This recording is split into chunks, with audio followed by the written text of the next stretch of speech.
बातें चंद करके, किस्मत अपनी बुलंद करके।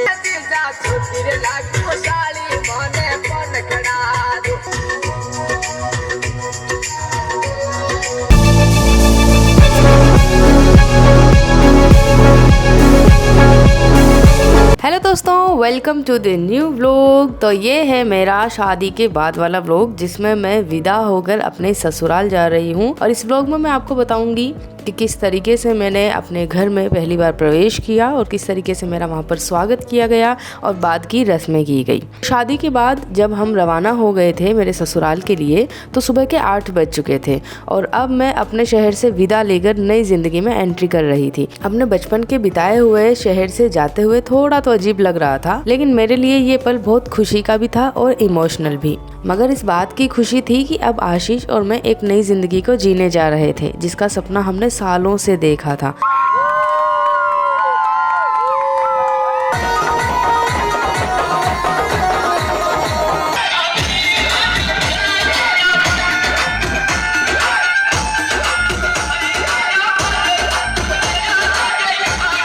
3 घंटे के सफ़र के बाद मैं अपने ससुराल पहुंची, जहां धूमधाम से हमारा स्वागत किया गया। ढोल बजाए गए, कुछ रस्में हुई और इसके बाद में गृह प्रवेश हुआ।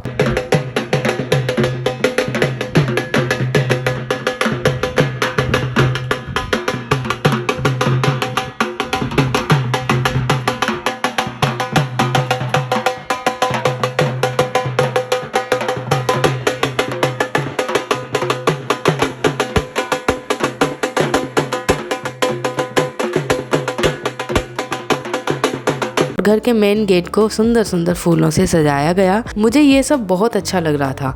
फिर कुछ रस्में हुई जिसमें मुझे इन थालियों को बिना आवाज़ किए उठाना था। कहते हैं कि जब इन थालियों के बिना आवाज़ किए उठाते हैं तो पति पत्नी में अनबन नहीं होती और प्यार बना रहता है। इसके बाद मैं मुँह दिखाई की रस्म के लिए तैयार हो गई।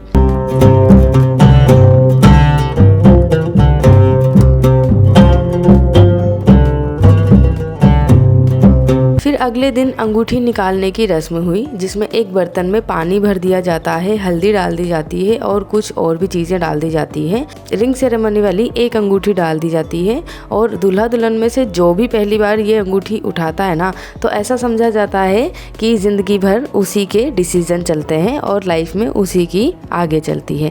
अब ये कितनी सच्चाई है ये तो मुझे नहीं पता, लेकिन ये जो रस्म है ना ये बहुत ही इंटरेस्टिंग है।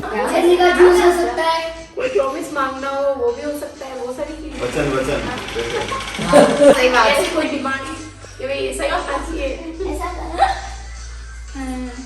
उस प्राइवेट बात है, सीक्रेट वो तो दे दिया होगा, आदमी दे दिया होगा। तो इस तरीके से सारी रस्में हुई और इस रस्म में मैं जीत गई। हालांकि इससे पहले जो 2-3 बार अंगूठी ढूंढी गई थी उसमें आशीष जीत गया था। और फिर इसके बाद हाथ में पहने हुए जो कुछ धागे हैं जो हमने शादी के दौरान पहने थे वो भी एक दूसरे को एक ही हाथ से निकालने होते हैं।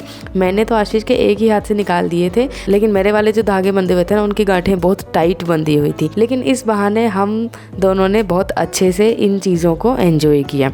सब लोग भी बहुत हंसे, बहुत खुश हुए। इसके बाद हम पास के एक मंदिर में गए जहाँ पे हमें दर्शन करने थे दोनों को साथ में, जहाँ एक बहुत प्यारी रस्म हुई जिसमें मुझे पेड़ की डाली से आशीष को मारना था। मैंने देखा तो था कई बार फोटो वीडियो में कि दूल्हा दुल्हन इस तरह की रस्म करते हैं, लेकिन जब मैं इसको कर रही थी तो मुझे हंसी भी आ रही थी और शर्म भी आ रही थी।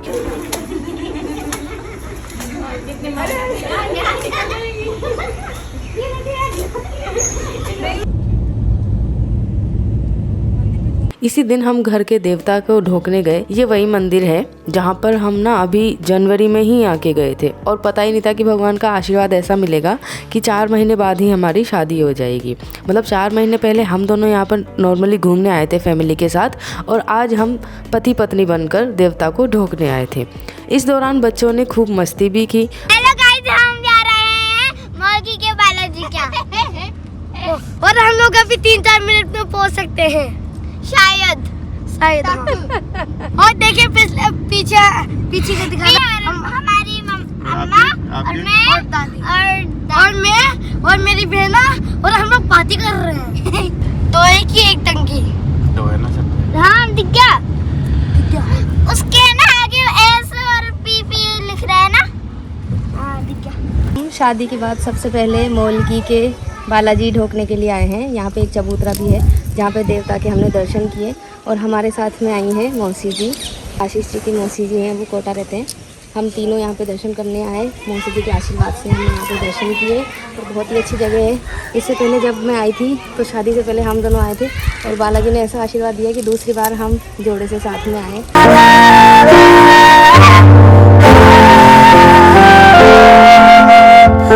तो इस तरीके से शादी संपन्न होने के बाद विदाई के बाद कुछ ज़रूरी रस्में हुई, लेकिन इन सभी के लिए मैं अपने मम्मी पापा और मेरे ससुर जी का धन्यवाद करती हूँ, जिन्होंने हमारी इच्छा का सम्मान रखा और हमें आशीर्वाद दिया।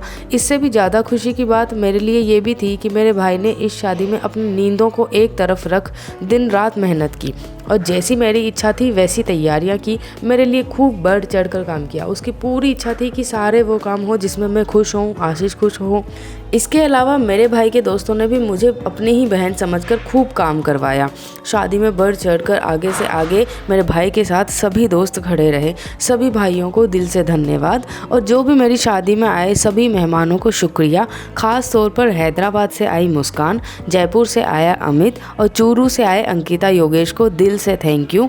इसके अलावा मेरी दीदी, मेरी ननद और घर के जितने भी मेंबर्स जिन्होंने इस शादी में हिस्सा लिया उनको बहुत बहुत धन्यवाद। हालांकि इस शादी में बारिश की वजह से थोड़े से इंतज़ाम बिगड़ गए थे, लेकिन ये तो कुदरती है, इसका हम कुछ नहीं कर सकते।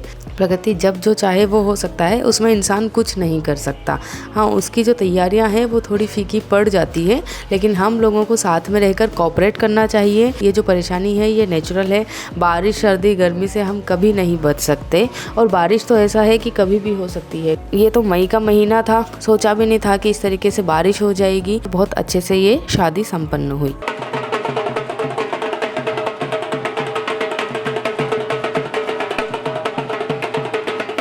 मिलती हूँ आपसे नए व्लॉग में, तब तक के लिए टाटा बाय बाय, जय माता दी। आई होप आपको मेरे शादी वाले सारे व्लॉग पसंद आए होंगे और आपने देखा होगा कि राजस्थान के हाड़ौती क्षेत्र में किस तरीके से शादी होती है।